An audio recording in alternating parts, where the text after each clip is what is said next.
Assalamualaikum warahmatullahi wabarakatuh. Kami dari kelompok 4 ingin menjelaskan sejarah bahasa Indonesia. Yang pertama kami akan menjelaskan apa itu bahasa. Kata bahasa berasal dari bahasa Sanskerta, yaitu bahasa yang berarti kemampuan yang dimiliki manusia untuk berkomunikasi dengan manusia lainnya menggunakan tanda baca, kata, dan juga gerakan. Secara umum, bahasa adalah suatu alat komunikasi yang dimiliki manusia untuk menyampaikan pikiran, gagasan, konsep, dan perasaan. Dengan menggunakan bahasa, manusia dapat mengungkapkan apa yang ada di pikiran dan membuat suatu lebih nyata dan terungkap. Pentingnya bahasa sebagai identitas manusia tidak bisa dilepaskan dari adanya pengakuan manusia dari pemakaian bahasa dalam kehidupan bermasyarakat sehari-hari.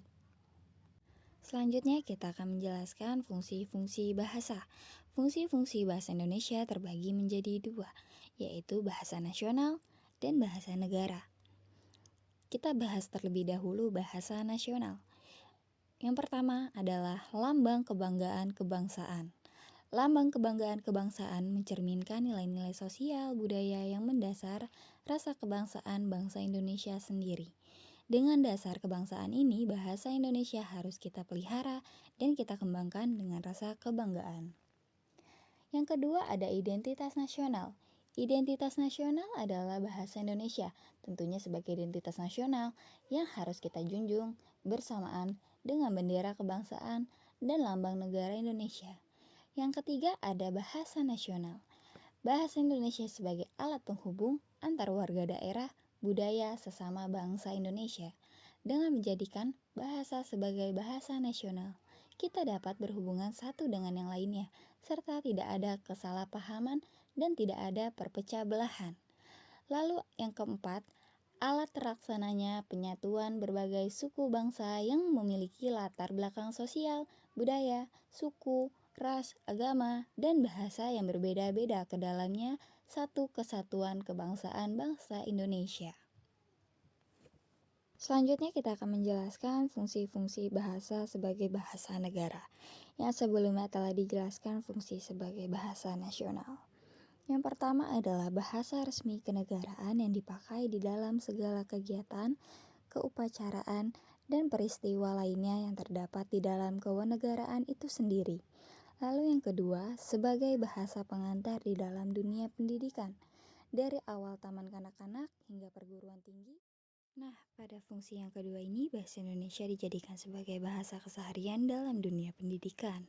Lalu yang ketiga, untuk kepentingan perencanaan dan pembangunan. Dalam fungsi ini, bahasa Indonesia bukan hanya digunakan sebagai alat komunikasi antar pemerintah dengan masyarakat luas, tetapi sebagai alat perhubungan di dalam masyarakat. Dan yang keempat, alat pengembangan kebudayaan nasional.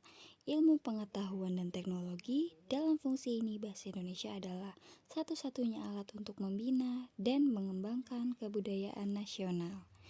Sedemikian rupa sehingga memiliki ciri-ciri dan identitas sendiri yang berbeda dari kebudayaan daerah.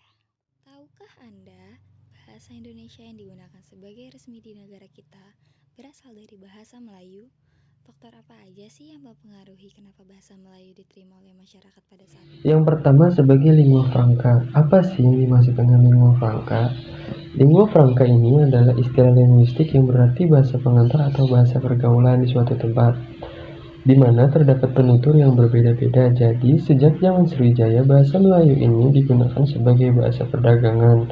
Dan pada saat itu, bahasa Melayu menjadi bahasa yang dapat dipahami dan digunakan oleh berbagai suku yang memiliki latar belakang bahasa ibu yang berbeda-beda. Nah, oleh karena itu, sebagai lingua franca, bahasa Melayu ini cepat tersebar di berbagai daerah di Nusantara. Faktor kedua adalah sistem bahasa Melayu praktis dan juga sederhana. Dari segi strukturnya, bahasa Melayu ini berbeda dengan bahasa lainnya yang ada di Indonesia. Perbedaannya dapat dilihat dari cara digunakannya.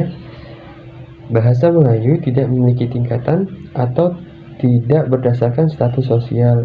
Misalnya di beberapa pulau di Indonesia seperti Sumatera, beberapa penggunaan kata harus disesuaikan dengan umur juga situasi kepada siapa kita berbicara. Misalnya di Pulau Jawa, Kata sapaan seorang anak kepada orang tuanya tentu akan berbeda dengan seorang anak dengan teman sebayanya. Dengan kepraktisan dan kesederhanaan inilah yang menjadikan bahasa Melayu ini lebih diterima dibandingkan dengan bahasa lainnya. Yang ketiga, kebutuhan politik. Karena Indonesia terdapat macam bahasa dan untuk mengatasi perbedaan ini, maka tidak mungkin memilih salah satu bahasa dari ratusan bahasa ibu yang dimiliki oleh suku-suku yang tersebar di seluruh wilayah Nusantara. Memilih salah satu bahasa akan menimbulkan potensi konflik rasial yang bisa mengakibatkan perpecahan. Oleh sebab itu, dengan memilih bahasa Melayu merupakan hal yang tepat karena bahasa ini telah digunakan sebagai bahasa perdagangan dan juga telah dipahami oleh berbagai daerah di Nusantara. Nah, ketiga faktor tadi yang menjadi alasan kenapa bahasa Melayu itu kemudian terpilih menjadi bahasa persatuan.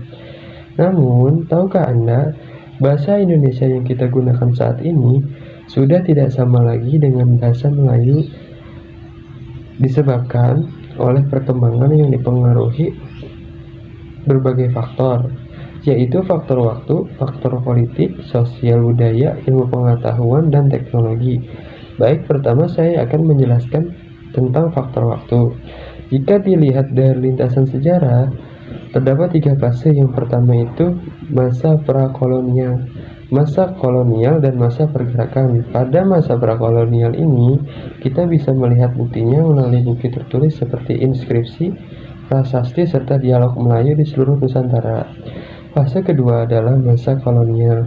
Orang-orang Barat sekitar abad ke-16 sampai di Indonesia, dan mereka menemukan bahasa Melayu telah digunakan sebagai bahasa resmi pergaulan, bahasa resmi perdagangan, dan juga bahasa resmi perhubungan. Selanjutnya, masa pergerakan. Masa ini dimulai pada tahun 1901 di mana telah disusun ejaan bahasa resmi Melayu. Kita akan lanjut tentang sejarah perkembangan ejaan bahasa Indonesia. Kita awali dengan pengertian ejaan. Menurut Putrayasa, ejaan adalah keseluruhan peraturan bagaimana melambangkan bunyi ujaran dan bagaimana hubungan antara lambang-lambang dipisahkan dan digabungkan dalam suatu bahasa. Dalam Kamus Besar Bahasa Indonesia, ejaan diartikan sebagai sejumlah kaidah tentang cara penulisan bahasa dengan menggunakan huruf, kata, kalimat, dan tanda baca sebagai sarananya. Nah, perubahan ejaan dari waktu ke waktu saya akan uraikan di slide berikut. Yang pertama, ejaan Van Ophusen tahun 1901 sampai 1947. Sejarah ejaan bahasa Indonesia diawali dengan ditetapkannya ejaan Van Ophusen pada tahun 1901. Ejaan ini menggunakan huruf Latin dan sistem ejaan bahasa Belanda yang diciptakan oleh Charles A. Van Ophusen. Diawali dengan penyusunan Kitab Logat Melayu yang dibantu oleh Nawawi Sultan Makmur dan Muhammad Thaib Sultan Ibrahim. Ejaan ini disebut juga ejaan Balai Pustaka. Ejaan ini banyak mengalami perubahan dari tahun ke tahun dan baru pada tahun 1926 mendapat bentuk yang tetap. Yang kedua, ejaan Republik atau ejaan Suwandi dari tahun 1947 sampai 1956. Keinginan menyempurnakan ejaan Van Ophusen dibicarakan dalam Kongres Bahasa Indonesia yang pertama tahun 1938 di Solo. Dan baru 9 tahun kemudian terwujud dengan adanya putusan Menteri Pengajaran Pendidikan dan Kebudayaan pada 15 April 1947 tentang perubahan ejaan baru. Perubahan ejaan baru tersebut tertuang dalam surat keputusan dengan nomor 264/BHG A/47 yang berisi perubahan ejaan bahasa Indonesia agar lebih sederhana.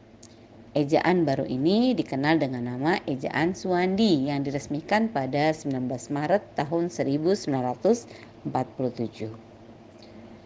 Yang ketiga, kita mengenal Ejaan Pembaharuan tahun 1956 sampai 1961. Ejaan pembaruan dimaksudkan untuk menyempurnakan ejaan Suwandi. Ejaan pembaruan membuat pedoman satu fonem dengan satu huruf. Yang keempat, ejaan Melindo tahun 1961 sampai 1967. Ejaan Melindo adalah sistem ejaan Latin yang termuat dalam pengumuman bersama ejaan bahasa Melayu Indonesia, disingkat dengan Melindo, sebagai hasil usaha penyatuan sistem ejaan dengan huruf Latin di Indonesia dan Persekutuan Tanah Melayu. Pembaruan ejaan tersebut menghasilkan fonem dilambangkan dengan satu huruf. Yang kelima, ejaan baru atau Lembaga Bahasa dan Kesusastraan. Pemerintah terus berupaya mengadakan pembaruan ejaan. Dan tahun 1967, Lembaga Bahasa dan Kesusastraan mengeluarkan ejaan baru. Perubahan yang terdapat dalam ejaan baru adalah huruf TJ diganti dengan C, J diganti dengan Y, NJ diganti dengan NY, SJ menjadi SY, dan CH menjadi KH. Yang berikutnya adalah Ejaan Bahasa Indonesia yang disempurnakan atau EYD dari tahun 1972 sampai 2015. Ejaan Suwandi berlaku sampai tahun 1972, yang kemudian digantikan oleh ejaan yang disempurnakan pada masa Menteri Mashuri Soleh. EYD resmi berlaku pada tanggal 17 Agustus 1972 berdasarkan pidato kenegaraan ketika memperingati Hari Kemerdekaan Indonesia yang ke-27. EYD ditetapkan oleh Keputusan Presiden Nomor 57 Tahun 1972. Dan yang ketujuh, yang berlaku sampai sekarang adalah Ejaan Bahasa Indonesia dari tahun 2015 sampai sekarang. Pemerintah terus mengupayakan pembenahan terhadap Ejaan Bahasa Indonesia melalui Badan Pengembangan dan Pembinaan Bahasa Indonesia. Demikianlah tentang sejarah Ejaan Bahasa Indonesia. Pada tanggal 25 sampai dengan 28 Juni 1938 dilaksanakan Kongres Bahasa Indonesia di Solo. Kongres tersebut menghasilkan pengukuhan bahasa Indonesia sebagai bahasa resmi negara yang ditetapkan dalam pasal 36 Undang-Undang Dasar 1945 tanggal 18 Agustus 1945. Salah satu fungsi politik bahasa nasional adalah memberikan dasar dan pengarahan bagi perencanaan serta pengembangan bahasa nasional, dan pada waktu yang sama memberikan jawaban atas pertanyaan-pertanyaan pokok yang sering berhubungan dengan: yang pertama, fungsi dan kedudukan bahasa nasional dibandingkan dengan bahasa-bahasa lain. Yang kedua, penentuan ciri-ciri bahasa Indonesia baku.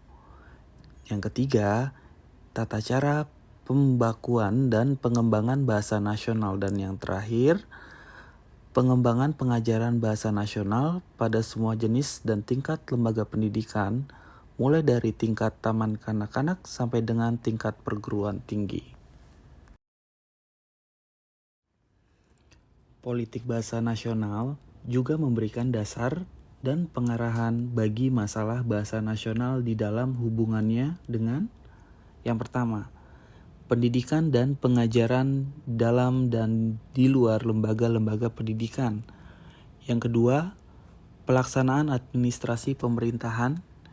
Yang ketiga, pengembangan ketenagaan baik di kalangan pemerintah maupun di kalangan swasta. Kemudian, pengembangan kesusastraan nasional. Berikutnya, pengembangan kebudayaan nasional, peningkatan mutu dan jumlah bahan bacaan secara umum, peningkatan mutu persurat kabaran dan siaran radio serta televisi, dan yang terakhir, penulisan buku-buku ilmu pengetahuan baik dalam bentuk karangan asli maupun dalam bentuk terjemahan. Politik bahasa nasional juga memberikan dasar dan pengarahan bagi masalah bahasa nasional di dalam hubungannya dengan yang pertama, pendidikan dan pengajaran dalam dan di luar lembaga-lembaga pendidikan. Yang kedua, pelaksanaan administrasi pemerintahan. Yang ketiga, pengembangan ketenagaan baik di kalangan pemerintah maupun di kalangan swasta. Kemudian, pengembangan kesusastraan nasional. Berikutnya, pengembangan kebudayaan nasional, peningkatan mutu dan jumlah bahan bacaan secara umum, peningkatan mutu persurat kabaran dan siaran radio serta televisi, dan yang terakhir, penulisan buku-buku ilmu pengetahuan baik dalam bentuk karangan asli maupun dalam bentuk terjemahan. Politik bahasa nasional juga berisi ketentuan-ketentuan mengenai ciri-ciri bahasa Indonesia baku. Apa yang kita maksudkan dengan bahasa Indonesia yang baku? Apa ciri-cirinya? Demi kesatuan Indonesia, apakah kita perlu memiliki bahasa Indonesia yang baku, yang mutlak, berlaku di seluruh Indonesia dan di dalam segala lapisan masyarakat kita?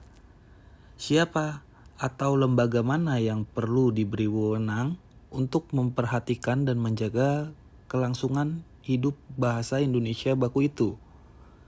Jawaban dari pertanyaan-pertanyaan ini antara lain sejalan dengan perlunya dituangkan dalam bentuk politik bahasa nasional. Untuk ini diperlukan perumusan yang teliti dan berdasarkan penyelidikan yang cermat dengan memperhitungkan kenyataan bahwa bahasa Indonesia dipakai di seluruh Indonesia, di daerah-daerah yang berbeda latar belakang kebahasaan, kebudayaan, dan kesukuannya, dan di dalam lapisan masyarakat yang berbeda-beda pula latar belakang pendidikan serta kepentingannya. Bahasa Indonesia dipakai baik secara lisan maupun secara tertulis di dalam berbagai keadaan, mengenai segala macam soal, dan di kalangan masyarakat yang terikat oleh tata cara hubungan sosial tertentu. Perbedaan-perbedaan yang cukup besar terdapat di antara bahasa Indonesia lisan dan bahasa Indonesia tertulis. Di dalam pertumbuhannya dari bahasa Melayu sebagai lingua sebagai menjadikan bahasa nasional dan bahasa negara kita. Perkembangan bahasa Indonesia seperti yang kita miliki sekarang telah dirundingkan oleh adanya tingkat toleransi kebahasaan yang tinggi dan sebagai akibatnya telah menyerap berbagai unsur fonologi, sintaksis dan kosakata dan bahasa-bahasa daerah, terutama bahasa Jawa, dan dari bahasa-bahasa asing tertentu, terutama bahasa Belanda dan bahasa Inggris. Lalu perkembangan ilmu pengetahuan dan teknologi modern menghendaki pengembangan tata istilah yang serasi, yang tidak selamanya dapat dilaksanakan dengan hanya memanfaatkan kosakata bahasa Indonesia sebagai satu-satunya sumber. Lembaga bahasa nasional yang kita miliki sekarang belum mempunyai wewenang yang cukup luas dan perlengkapan yang cukup baik untuk mencegah masalah kebahasaan kita dengan penuh wibawa. Ketentuan-ketentuan mengenai bahasa Indonesia baku bertalian erat.